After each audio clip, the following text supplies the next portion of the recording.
হ্যাঁ, হ্যালো বন্ধুরা। এটা হচ্ছে মশলা রুটি। যেমন আমরা প্রত্যেকেই প্লেন আটা মাখি, সেরকম করে আটা মেখে আমি 10 মিনিট ভিজিয়ে রেখে দিয়েছিলাম। তার সাথে আমি এই মশলাগুলো দিচ্ছি, কালো জিরে, চিলি ফ্লেক্স আর ধনে পাতা দিয়ে রুটিগুলো বেলে আমার এই জিনিস হচ্ছে। বেলার পর এই হচ্ছে, আমি এগুলোকে শুধু প্লেন সেঁকে নেবো। তোমরা দেখতে থাকো, আমি এইভাবে বানাচ্ছি এটাকে।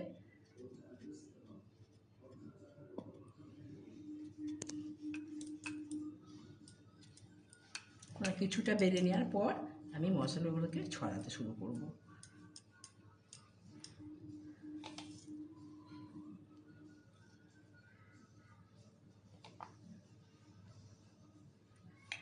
এইভাবে বেলে নিতে হবে, একটু চাপ দিলেই ওগুলো বসে যাবে ওতে।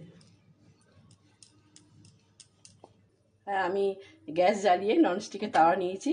তাওয়া একটু আমার গরম হয়েছে, এবার আমি রুটিগুলো করছি।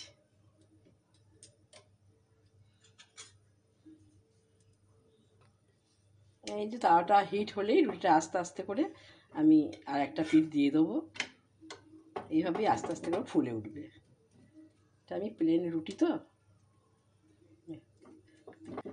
বন্ধুরা, এইভাবে চেপে চেপে নিলেই ওটা নিজেই নিজেই বলের মতো করে ফুলে উঠবে আস্তে আস্তে।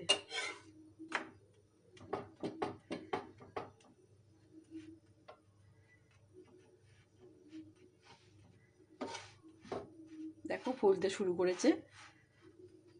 প্রথমটা একটু এরকম অসুবিধা হয়, তারটা ভালো গরম হলে পরেরটা থেকে আরও বেশি ভালো কিছু হবে। এই দেখো বন্ধুরা, রুটিটা আমার ফুলে উঠেছে।